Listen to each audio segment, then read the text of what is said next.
শুভ সকাল বন্ধুরা। তো কেমন আছো তোমরা সবাই? আশা করি সবাই অনেক ভালো আছো, আর আমিও অনেকটা ভালো আছি।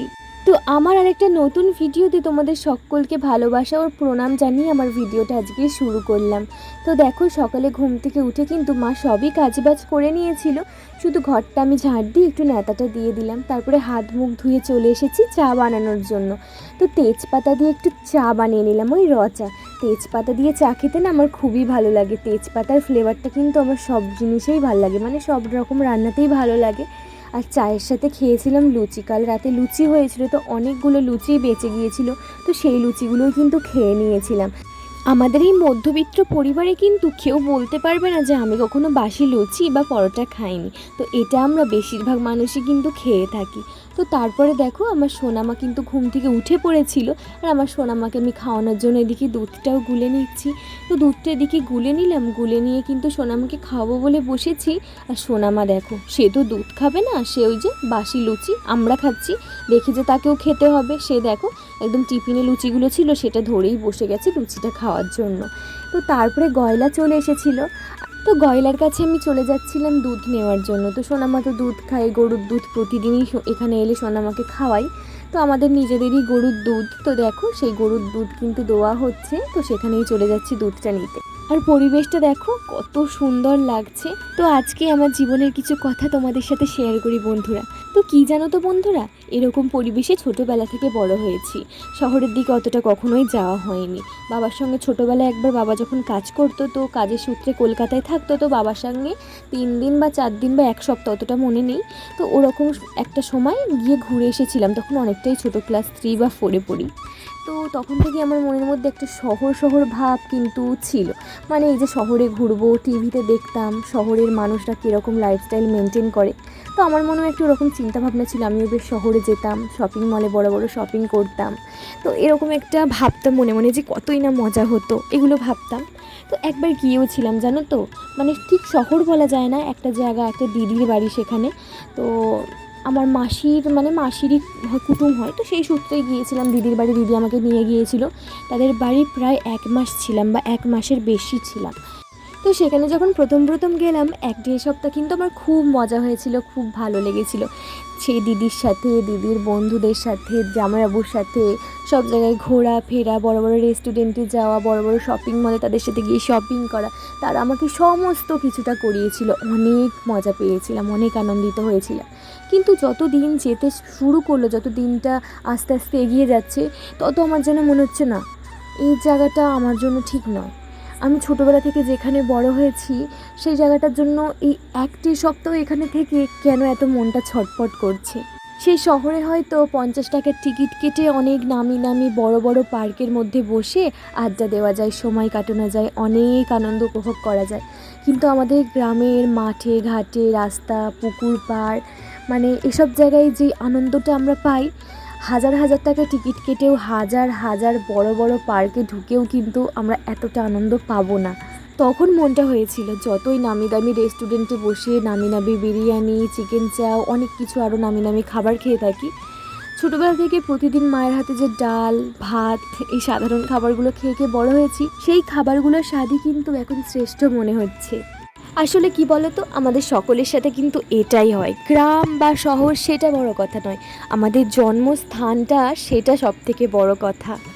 আমরা যেখানে জন্ম নিই সেই জায়গাটা যত খারাপই হোক, যত পরিবেশটা খারাপ হোক, চারিদিকে যত যাই হয়ে থাক না কেন, কিন্তু যখন আমরা সেই জায়গাটা ছেড়ে 2 দিন বা 2 মাস বা 2 বছরের জন্য অন্য একটা জায়গায় গিয়ে থাকি, যেই জায়গাটায় গিয়ে থাকি সেই জায়গাটা যতটাই ভালো হোক না কেন, যত সুন্দর, যত বড়, যত যাই হয়ে থাক না কেন, সেই জায়গাটায় কিন্তু গিয়ে আমাদের মনটা পোষায় না। আবার আমাদের ফিরে আসতে ইচ্ছে করে আমাদের জন্মভূমিতে, যেখানে আমরা জন্ম নিয়েছি। এতক্ষণ যে ছোটোবেলার গল্পটা তোমাদের সাথে শেয়ার করলাম, সেই ছোটোবেলায় যেরকম মনটা হয়েছিল না একটা সময়, তো এখনও মাঝে মাঝে সেরকমই মনটা হয়। শ্বশুরবাড়িতে থাকতে থাকতে যখন মনটা অনেকটা ভারী হয়ে আসে, এখানে আসার জন্য মনটা অনেকটা কাঁদে, তখনই ছুটে চলে আসে এখানে। সব মেয়েদের কিন্তু মনে হয় তো এটাই হয়, বাবার বাড়ি যতই যাই হয়ে যাক না কেন, বাবা যতই গরিব হোক, বাবার বাড়ির দেশ যতই খারাপ হোক, যতই গেও ভূত হোক, যাই হোক, বাবার বাড়ির দেশ কিন্তু একটা আলাদাই ফিলিংস আনে মনের মধ্যে। কারণ এখানে আমরা জন্ম নিয়েছি, এখানে আমরা খেলাধুলো করে বড় হয়েছি। এমন একটা মনের মধ্যে ফিলিংস হয় যেন এই গ্রাম, এই পাড়া, পুরো গ্রাম পুরো পাড়া জুড়ে যেন আমাদের ছোট থেকে এত দূর পর্যন্ত বেড়ে ওঠা, বড় হয়ে ওঠার প্রতিটা মুহূর্তে আমাদের যে হাসিটা আমরা হেসেছি, সেই হাসিগুলো যেন এই গ্রাম, এই পাড়ার প্রতিটা মাটির কণায় কণায় লেগে আছে। হ্যাঁ, হয়তো ছোটোবেলার মতন এতটা সুন্দর আর পরিবেশটা নেই। ছোটোবেলায় পরিবেশটা আলাদা রকমই ছিল, মানুষ ভালো ছিল, চারিপাশটা ভালো ছিল। এখন মানুষের মনোবৃত্তি বদলেছে, মানুষের চিন্তাধারা বদলেছে। তখন আমাদের একটা মানুষ যেই চোখে দেখতো, এখন আর হয়তো সেই চোখে দেখে না। তখন যাদের কাছে আমরা নয়নের মণি ছিলাম, এখন হয়তো আমরা চোখের বালি হয়ে গেছি। তো সেটা বড় কথা নয়। তো মানুষকে নিয়ে কখনোই অতটা ভাবতে নেই, কারণ মানুষ তো মানুষই হয়। মানুষ আজ একরকম কাল একরকম, মানুষের বদলাতে বেশি সময় লাগে না। তো তারা আজ একরকম থাকবে, কাল আবার অন্যরকম হয়ে যাবে। তো তাদেরকে নিয়ে অত ভাবার বিষয় নয়। তো জীবনে দুঃখের দিনগুলোকে ভুলে গিয়ে সুখের স্মৃতিগুলোকে নিয়েই কিন্তু আমাদের বেঁচে থাকা উচিত। সুখের স্মৃতিগুলোকে মনে করে করেই কিন্তু আমাদের জীবনটা অতিবাহিত করা উচিত। তো দেখলে তো বন্ধুরা, তোমাদের সাথে গল্প করতে করতে আমার কতগুলো কাজ এগিয়ে গেল। তো দেখো, এখন আবার বসে গেছি সবজি কাটতে। তো আজকে রান্না হবে, তো রান্নার জন্যই কিন্তু সবজিটা কাটতে বসে গেছি। আর সরি, আজকে রান্না হবে কেন, রান্না তো প্রতিদিনই হয়। তো আজকে কি রান্না হবে সেই জন্য সেই সবজিগুলো কেটে নিলাম, হোপা করলা এসব কেটে নিলাম। তারপর আমি স্নানটা করে চলে এসেছিলাম। আজকে না সকালে স্নান করা হয়নি, স্নান করে এসে দেখলাম মায়ের রান্নাটা অর্ধেক হয়ে গেছে। মানে তাই সোনামাকে ডাল আর ডিম সেদ্ধ দিয়ে ভাতটা কিন্তু খাইয়ে দিলাম। ভাতটা খাওয়ানোর পর সোনামাকেও স্নান করে দিয়েছি। আর সোনামাকে স্নান করাতেও না আজকে একটু বেলাই হয়ে গেছে। তারপরে দেখো, কলে জল তো চলেই এসেছিলো। তো মা ওদিকে রান্নাটা করছিল, যে রান্নাগুলো বাকি ছিল।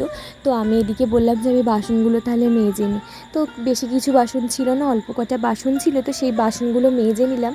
তারপরে দেখো, একটু সার্ফ জলে কিন্তু বাবার একটা জামা প্যান্ট সেগুলো ছিল, তো সেগুলোও কিন্তু ভিজিয়ে দিলাম। মা বললো ওগুলো এখানে কাচা যাবে না, কারণ বাবা তো ইঞ্জিন ভ্যানে কাজ করে, ওই বালি সিমেন্ট লোড করে, তো সিমেন্টে পুরো প্যান্টটা একদম ভর্তি হয়ে গেছে। তো ওটা এখানে কাচলে হবে না, পুকুর থেকে ভালো করে আচার দিয়ে কেচে আনতে হবে। তো আমাকে বললো তোকে কাচতে হবে না, তুই শুধু ভিজিয়ে রেখে দে, আমি রান্নাবান্না করে গিয়ে পুকুর থেকে একবার ভালো করে কেচে আনবো। তো আমি সেটাই করলাম। তারপরে দেখো, মায়ের রান্না হয়ে গেছে, আর আমরা চারজনে কিন্তু আজকে একসাথে খেতেও বসে পড়েছি। আজকে রান্না হয়েছে আলু করলার ঝাল, মসুর ডাল, আর হচ্ছে হোপা দিয়ে আলু দিয়ে তরকারি, আর হচ্ছে তিনটে আম ছিল, তো সেই তিনটে আমই কেটে নিয়েছিলাম। আমার বাবা কিন্তু ভাত দিয়ে আম খেতে অনেক ভালোবাসে। তো তারপরে আর কিছু শ্যুট করিনি, দুপুরবেলাতে একটু রেস্ট নিয়েছিলাম। বিকেলে উঠেছি, উঠে দেখো ওয়েদারটা খুব সুন্দর লাগছিল। তাই বাড়ি থেকে না বেরিয়ে আর পারলাম না, ছাদে উঠেছিলাম কিন্তু ভালো লাগছিল না, মনটা হচ্ছিল একটু মাঠের দিকে ঘুরেই আসি। তো সোনামাকে একটু সাজিয়ে গুজিয়ে নিয়ে চলে গেলাম। তার আগে সোনামাকে ফল খাইয়ে দিয়েছি, সেটা তোমাদের সাথে কিন্তু শেয়ার করা হয়নি। তো দেখো সোনামা কত খুশি হয়েছে, বাইরের দিকে বেরিয়েছি বলে সোনামা দেখো ছুটে ছুটে পালিয়ে যাচ্ছে। আজকে সারাদিন কিন্তু ওয়েদারটা খুব সুন্দর আছে, সেই জন্য মনটাও কিন্তু আমার অনেকটা ভালো আছে। আর একটু স্লো মোশন ভিডিও সোনামাকে দিয়ে করাচ্ছিলাম, তো ভালো লাগে খুব এই ভিডিওগুলো আমার দেখতে, তাই আমিও মাঝে মাঝে করে নিই। তো তারপরে একটা বৌদি আর বৌদির মেয়ে দুজন মিলেই কিন্তু আমাদের কাছে এসেছিলো। তো আমরা সবাই মিলে ওদিকটা ঘুরছিলাম, কিন্তু তারা একটু অত সুন্দরভাবে ছিল না বলে আমি আর ওদের ভিডিও করিনি। তো আমি সুন্দরভাবে আছি বলে, আমার সাথে তারা সুন্দরভাবে নেই বলে তাদেরকে ভিডিওর মধ্যে দিয়ে দেবো, এটা কিন্তু কখনোই ঠিক নয়, আমি এগুলো করি না। তো সেই জন্য তাদেরকে দিইনি। তো দেখো, আমার বাবা আর আমার মা কিন্তু মাঠ থেকে আসছে, আর তোমরা দেখতেই কিন্তু পাচ্ছ এখন কিন্তু সন্ধে হয়ে গেছে। হ্যাঁ, এরকম সময়ই কিন্তু আমার বাবা মা মাঠ থেকে বাড়ি আসে, মানে মাঠের চাষবাসের কাজ করে বাড়ি আসে। তো বাবা গরু নিয়ে আগে চলে গেল, আর সোনামা তো তার দাদু দিদাকে দূর থেকে দেখে চিনতে পেরেছে আর একদম ছুটে চলে গেল। তো তারপরে তারা বাড়ি চলে গেল, আমি একটু সোনামাকে নিয়ে একটু এরকম স্লো মোশনে হাঁটলাম। তো বাবা মাকে বললাম তোমরা যাও, আমরা যাচ্ছি। আচ্ছা, কার কার গ্রামের এরকম সুন্দর পরিবেশ ভালো লাগে অবশ্যই তোমরা আমাকে কমেন্ট বক্সে জানিও। মা আর বাবা কিন্তু আমাদের অনেক করেই ডাকছিল, আমরা বলছিলাম এরকম ভিডিওটা কিন্তু করে তারপরেই যাব, মানে ভিডিওটা শ্যুট করব তারপরেই যাব। দেখো অনেকটাই কিন্তু সন্ধে হয়ে আসছে, আর এটা তো মাঠের দিক, সন্ধেবেলা নাকি বড়রা বলে মাঠের দিকে অতটা ঘোরা ভালো নয়। তো আমাদের তো ঘোরা ভালো নয়, আর বাচ্চাদেরকে নিয়ে নাকি একদমই ঘোরা ভালো নয়। তো ওটা কেন বলে আমি জানি না, তো সেসব কথায় না যাওয়াই ভালো। তো দেখো, এই ভিডিওটা শ্যুট করার পরেই কিন্তু বাড়ি চলে যাব। তো বাড়ি যাওয়ার পরে কিন্তু আর কোনোই ভিডিও শ্যুট করিনি, তো আজকের ভিডিওটা কিন্তু এখানেই শেষ করে দিয়েছি। তো বন্ধুরা ভিডিও তো এবার শেষ করেই দেবো, তার আগে তোমাদেরকে কিছু কথা বলি।